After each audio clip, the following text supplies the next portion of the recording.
आपको आज के कार्यक्रम से क्या सीख मिला, कैसा लगा आपको आज का कार्यक्रम? बहुत अच्छा लगा। बच्चों के अंदर बहुत प्रतिभा है और बच्चों का प्रोत्साहन के लिए जो कार्य किया गया बहुत ही सराहनीय है। और बहुत सारे दिग्गज लोग भी आए थे जिन्होंने अपनी बात रखी और उन्होंने बच्चों को अच्छी सीख के बारे में बताया। और आज के उपलक्ष्य में बापू वीर कुँवर सिंह की जयंती के उपलक्ष्य में उन्होंने बच्चों को उनके बारे में बताया। और हमारे तरफ से भी हम लोगों ने अपने कुछ कविताओं के जरिए बच्चों को उनके महत्व के बारे में बताया, उनका क्या संघर्ष था, उनके क्या बलिदान था, ये सब बारे में हम लोग ने अपनी कविता के जरिए बच्चों को पहुंचाया है।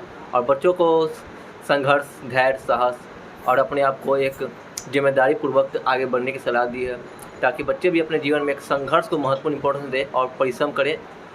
और ज़रूरी नहीं है कि हर चीज़ के लिए एक सुविधा मिलना जरूरी है, बच्चे को संघर्ष करना चाहिए ताकि उस मुकाम पे पहुंच सके। इसी जरिए को हम लोग आगे पहुंचाने की कोशिश कर रहे हैं और हम लोग अपनी कविताओं के माध्यम से पूरे देश में एक जागरूक पैदा करना चाह रहे हैं कि जो आज के हमारे समाज में ये जो कविताओं के बारे में, कवियों के बारे में जो भी स्तर गिर चुकी है, जो पहले स्तर था कवियों के बारे में लोग सुनते थे, पढ़ते थे, वो आज के गिर चुके हैं। उसी चीज़ को हम लोग जागरूक करने की कोशिश कर रहे हैं और ऑल इन वन जो मंच है उसके थ्रू हम लोगों के बीच में पहुँचने की कोशिश कर रहे हैं। बच्चों का मनोबल और कैसे बढ़ाया जाए? बच्चों का मनोबल बच्चों के साथ मिलकर बढ़ाया जा सकता है, उनके साथ उनसे बातें करके बढ़ाया जा सकता है, उनके बारे में जानकर बढ़ाया जा सकता है, उनके अंदर क्या प्रतिभा उनके बारे में जानकर बढ़ाया जा सकता है।